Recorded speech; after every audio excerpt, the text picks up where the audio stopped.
माँ और मोबाइल। मेरा मोबाइल कहाँ है? कितनी बार कहा है कि मेरी चीज़ें इधर उधर मत किया करो, पर तुम सुनती कहाँ हो। ऑफिस जाने की हड़बड़ी में मानस अपनी पत्नी रोमा पर बरस पड़े थे। आपकी और आपके बेटे राहुल के कार्यालय और स्कूल जाने की तैयारी में सुबह से मैं चक्कर गिनने की तरह नाच रही हूँ। मेरे पास कहाँ समय है किसी को फ़ोन करने का, जो मैं आपका मोबाइल लूँगी। रोमा खींचपूर्ण स्वर में बोली थी। तो कहाँ गया मोबाइल? पता नहीं ये घर है या भूल भुलैया, कभी कोई सामान्यता स्थान नहीं मिलता। शोर मचा रहे हो पापा? मोबाइल तो दादी के पास है। मैंने उन्हें मोबाइल के साथ छत पर जाते देखा था। राहुल ने मानो बड़े राज की बात बताई थी। तो जा लेकर आ, नहीं तो हम दोनों को दफ्तर व स्कूल जाने में देरी हो जाएगी। पर मानस का वाक्य पूरा हो पाता उससे पहले ही राहुल की दादी यानी वैदेही जी सीढ़ियों से नीचे आती हुई नजर आई थीं। अरे तनु, मेरे ऐसे भाग्य कहाँ। हर घर में तो श्रवण कुमार जन्म लेता नहीं। वे अपने ही वार्तालाप में डूबी हुई थी। माँ, मुझे देर हो रही है, मानस अधीर स्वर में बोले थे। पता है, इसलिए नीचे आ रही हूँ। तान्या से बात करनी है तो कर ले, मैं बाद में बात कर लूँगा। अभी तो मुझे मेरा मोबाइल दे दो। मुझे तो जब भी किसी को फ़ोन करना होता है तो तुम जल्दी में रहते हो। कितनी बार कहा है कि मुझे भी एक मोबाइल ला दो, पर मेरी सुनता कौन है। एक वो श्रवण कुमार था जिसने अपने माता पिता को कंधे पर बिठाकर सारे तीर्थों की सैर कराई थी। और एक मेरा बेटा है। वैदेही जी देर तक रुआंसे शोर में थी। पर मानस मोबाइल लेकर कब का जा चुका था। मोबाइल को लेकर क्यों दुखी होती हो माँ जी? लैंडलाइन फ़ोन तो घर में है ना, मेरा मोबाइल भी है घर में, मैं भी तो उसी पर बात करती हूँ। रोमा ने समझाना चाहा था। तुम कुछ भी कहो बहू, पर मैं इस तरह मन मारकर नहीं रह सकती। मैं किसी पर आश्रित नहीं हूँ, पेंशन मिलती है मुझे। वैदेही ने अपना क्रोध रोमा पर उतारा था। पर कुछ ही देर में सब कुछ भूलकर घर को सजा संवरा कर रोमा को स्नान गृह में गया देख कर उन्होंने पुनः अपनी बेटी तान्या का नंबर मिलाया था। हेलो तान्या, मैंने तुमसे जैसा करने को कहा था तुमने किया या नहीं? वह छूटते ही बोली थी। वैदेही बहन, मैं आपकी बेटी तान्या नहीं, उसकी सास अलका हूँ। ओह अच्छा। वे एकाएक हड़बड़ा गई थी। तान्या कहाँ है? किसी प्रकार उनके मुख से निकला था। नहा रही है, कोई संदेश हो तो दे दीजिए, मैं उसे बता दूंगी। कोई ख़ास बात नहीं है, मैं कुछ देर बाद दोबारा फ़ोन कर लूँगी। वैदेही ने हड़बड़ाकर फ़ोन रख दिया था, पर दूसरी ओर से आती खनकदार हंसी ने उन्हें सहमा दिया था। कहीं छोकरी ने बता तो नहीं दिया सब कुछ? तान्या दुनियादारी में बिल्कुल कच्ची है, ऊपर से ये फ़ोन, स्थिर फ़ोन में यही तो बुराई है। घर परिवार को तो क्या, सारे मोहल्ले को पता चल जाता है कि कहाँ कैसी खिचड़ी पक रही है। मोबाइल फ़ोन की बात ही कुछ और है, किसी भी कोने में बैठकर बातें कर लो। उनकी विचारधारा जलधारा की भांति बह रही थी कि अचानक फ़ोन की घंटी बज उठी थी। हेलो माँ, मैं तान्या। माँ ने बताया कि जब मैं स्नान गृह में थी तो आपका फ़ोन आया था। कोई ख़ास बात थी क्या? ख़ास बात तो कितनों दिनों से कर रही हूँ, पर तुम्हें समझ में आए तब ना। अरे ज़रा अकल से काम लो और निकाल बाहर करो बुढ़िया। जब देखो तब तुम्हारे यहाँ पड़ी रहती हैं। कब तक उसकी गुलामी करती रहोगी? धीरे बोलो माँ, कहीं माँ जी ने सुन लिया तो बुरा मानेंगी। फ़ोन हम दोनों के बीच में हुई बात को कैसे सुनेंगी वो? छोड़ो ये सब, शनिवार को आपसे मिलने आऊँगी, तब विस्तार से बातें करेंगे। जैसा चल रहा है वैसा चलने दो, क्यों अपना खून जलाती हो? मैं तो तेरे भले के लिए ही कहती हूँ, पर तुम लोगों को बुरा लगता है तो आगे से नहीं कहूँगी। वैदेही रुआंसे स्वर में बोली थी। माँ, क्यों मन छोटा करती हो? हम सब आपका बड़ा सम्मान करते हैं, आपकी सलाह मानने का प्रयत्न करते हैं, पर यदि आपकी सलाह हमारा अहित करे तो परेशानी हो जाती है। लो और सुनो, अब तुम्हें मेरी बातों से परेशानी भी होने लगी। ठीक है, आज से कुछ नहीं कहूँगी। वैदेही ने फ़ोन पटक दिया था और मुंह फुलाकर बैठ गई थी। क्या हुआ माँ जी, सब ठीक तो है? उन्हें दुखी देखकर रोमा ने प्रश्न किया। क्यों, तुम्हें कैसे लगा कि सब ठीक नहीं है? वैदेही ने प्रश्न के उत्तर में प्रश्न ही पूछ लिया। आपका मूड देखकर। मैं सब समझती हूँ, छिपकर मेरी बातें सुनते हो तुम लोग, इसीलिए तो मोबाइल लेना चाहती हूँ। मैंने आज तक कभी किसी का फ़ोन वार्तालाप नहीं सुना। आपको दुखी देखकर पूछ लिया था। आगे से ध्यान रखूंगी। रोमा तीखे स्वर में बोली और अपने काम में व्यस्त हो गई। वैदेही बेचैनी से तान्या के आने की प्रतीक्षा करती रही कि कब तान्या आए और कब वे उससे बात करें, कि अपना मन हल्का करें। पर सांझ ढलने लगी और तान्या नहीं आई तो उनका धीरज जवाब देने लगा। माना सुबह से अपने मोबाइल से इस तरह चिपका था कि उन्हें तान्या से बात करने का अवसर ही नहीं मिल रहा था। मुझे अपनी सहेली नीता के यहाँ जाना है माँ जी। मैं सुबह से तान्या दीदी की प्रतीक्षा में बैठी हूँ कि आज वे नहीं आए। लगता है आज वे नहीं आएंगी। आप कहे तो मैं थोड़ी देर के लिए नीता के घरों आऊँ, उसका बेटा बीमार है। रोमा ने आकर वैदेही से अनुनय की तो वो मना ना कर सकी। अभी रोमा को निकले घर से 10 मिनट भी नहीं बीते होंगे कि तान्या ने बेल बजाई। लो, अब समय मिला है तुम्हें माँ से मिलने आने का। सुबह से दरवाजे पर टकटकी लगाए बैठी हूँ, आंखें भी पथरा गई मेरी। इसमें टकटकी लगाकर बैठने की क्या बात थी? माँ मानस बोल पड़ा। आप मुझसे कहती, मैं तान्या दीदी से फ़ोन करके पूछ रहा था कि वो कब आएंगी। लो और सुनो, सुबह से पता नहीं किस किस से बात कर रहा है तेरा भाई। सारे काम फ़ोन कान से चिपकाए हुए रहा है। बस सामने बैठी माँ से बात करने का समय नहीं है इसके पास। क्या कह रही हो माँ, मैं तो सदा आपकी सेवा में मौजूद रहता हूँ। फिर राहुल है, रोमा है, जितनी इच्छा हो उतनी बात करो। मानस हंसा। 2 बेटों 2 बेटियों का भरा पूरा परिवार है मेरा, पर मेरी सुध लेने वाला कोई नहीं है। यहाँ आए 2 सप्ताह हो गए मुझे। तान्या को आज आने का मौका मिला है। मेरा बस चले तो दिन रात आपके पास बैठी रहूं, पर आजकल बैंक में बहुत काम बढ़ गया है। मार्च का महीना है ना, ऊपर से घर मेहमानों से भरा पड़ा है। 3-4 नौकरों के होने पर भी आपने किए बिना कुछ नहीं होता। तान्या ने सफाई दी थी। इसलिए कहती हूँ, अपने सास ससुर से पीछा छुड़ाओ। सारे संबंधी उनसे ही मिलने आते होंगे। क्या कह रही हो माँ, कहीं माँ जी ने सुन लिया तो गजब हो जाएगा। बहुत बुरा मानेंगी वो। पता नहीं तुम्हें कैसे शीशे में उतार लिया है उन्होंने। और दो बेटे भी तो हैं, वहाँ क्यों नहीं रहती जाकर। माँ, जॉय और जोशिता को माँ जी ने बचपन से पालकर बड़ा किया है। अब तो स्थिति यह है कि बच्चे उनके बिना रह ही नहीं पाते। 2-4 दिन के लिए भी कहीं जाती हैं तो बच्चे बीमार पड़ जाते हैं। तुम्हें और तुम्हारे बच्चों को कठपुतली बनाकर रखा है उन्होंने। जैसा चाहते हैं वैसा नचाते हैं दोनों। सारा वेतन रख लेते हैं, दुनिया भर का काम करवाते हैं। ये दिन देखने के लिए ही इतना पढ़ाया लिखाया था ना तुम्हें। किसी ने ज़बरदस्ती मेरा वेतन कभी नहीं छीना है माँ। उनके हाथ में वेतन रखने से भी वे लोग भी प्रसन्न हो जाते हैं, और मेरे सास ससुर भी वो पैसा अपनी जेब में नहीं रखते, बल्कि उन्हें हमारे पर ही खर्च कर देते हैं। जो बचता है उसे निवेश कर देते हैं।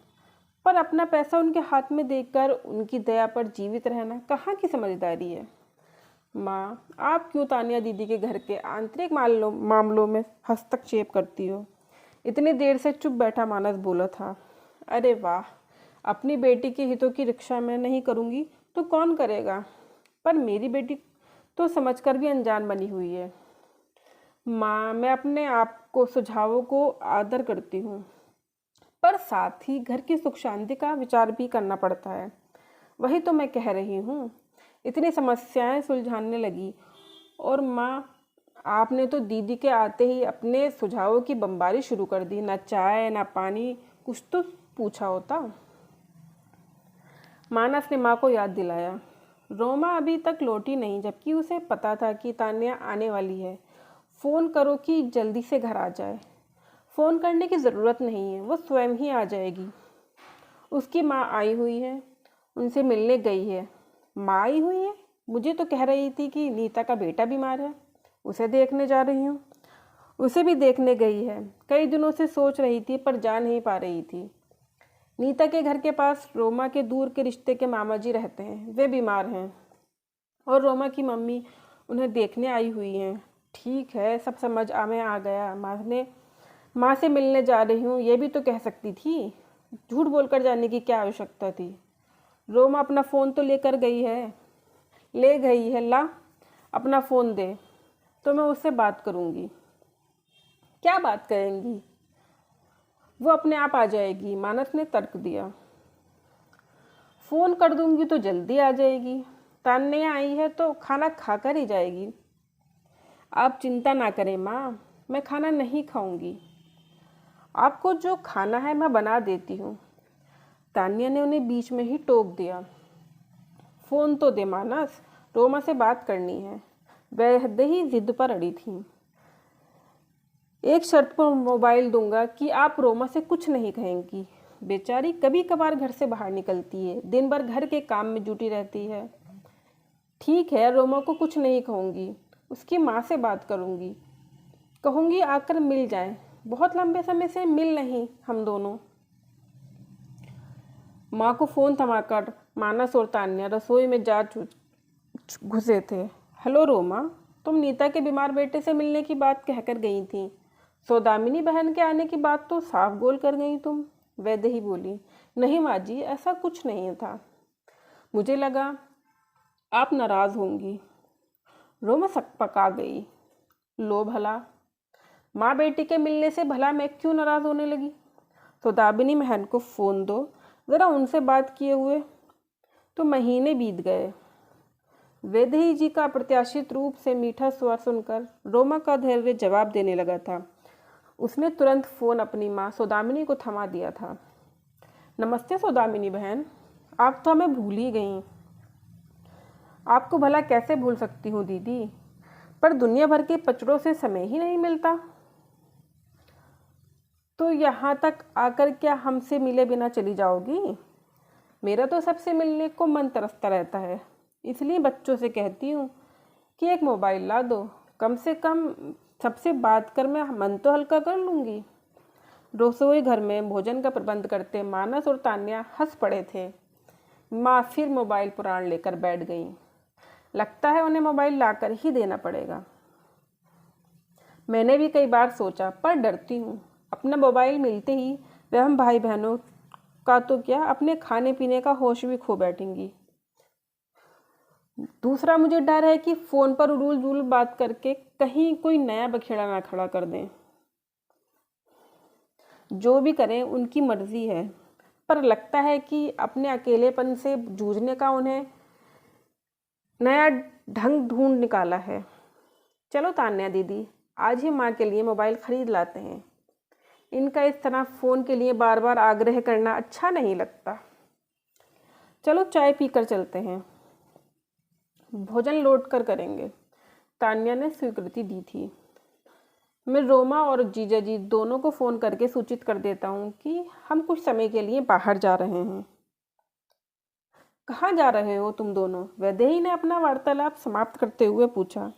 हम दोनों नहीं, हम तीनों। चाय पियो और तैयार हो जाओ। आवश्यक कार्य है। मानस ने उनका कौतूहल शांत करने का प्रयत्न किया। वे उन्हें मोबाइल की दुकान पर ले गए तो उनकी प्रसन्नता की सीमा ना रही, मानो कोई मुंह में लड्डू ठूंस दे और उसका स्वाद पूछे। वैदेही जी के चेहरे पर ऐसे भाव थे जैसे लंबे समय से अपने मनपसंद खिलौने के लिए मचलते बच्चे को उसका मनपसंद खिलौना मिल गया हो। उन्होंने अपनी पसंद का अच्छा सा मोबाइल खरीदा जिससे अच्छे छायाचित्र खींचे जा सकते थे। घर के पते आदि का सबूत देने के बाद उनके फ़ोन का नंबर मिला तो उनका चेहरा खिल उठा। आपको अपना फ़ोन प्रयोग में लाने के लिए 24 घंटे तक प्रतीक्षा करनी पड़ेगी, सेल्समैन ने बताया तो वो बिफर उठी। ये कौन सी दुकान पर ले आए हो तुम? इन्हें तो फ़ोन चालू करने में ही 24 घंटे लगते हैं। कोई बात नहीं है माँ, जहाँ आपने इतने दिनों तक प्रतीक्षा की है, एक दिन और सही, तान्या ने समझाना चाहा। तुम नहीं समझोगी। मेरे लिए तो एक क्षण भी एक युग की भांति हो गया है, उन्होंने उत्तर दिया। घर पहुंचते ही फ़ोन के डब्बे से निकालकर उसके ऊपर मोमबत्ती जलाई, फिर बुलाकर सब में मिठाई बांटी, मानो मोबाइल का जन्म उन्हीं के हाथों हुआ था और उसके चालू होने की प्रतीक्षा की जाने लगी। ये कार्यक्रम चल ही रहा था कि रोमा, सौदामिनी और उनके मामा आलोक बाबू के साथ आ पहुंची। वैदेही का नया फ़ोन आना ही सबसे बड़ा समाचार था। उन्होंने डब्बे से निकालकर सबको अपना नया मोबाइल फ़ोन दिखाया। कितना सुंदर फ़ोन है, राहुल ने देखते ही पुलक उठा। दादी माँ, मुझे भी दिया करोगी ना अपना मोबाइल? कभी कभी, वो भी मेरी अनुमति लेकर। छोटे बच्चों पर नज़र रखनी पड़ती है ना सौदामिनी बहन। हाँ हाँ, क्यों नहीं, सौदामिनी ने सर हिला दिया था। सच कहती हूँ, आज कलेजा ठंडा हो गया।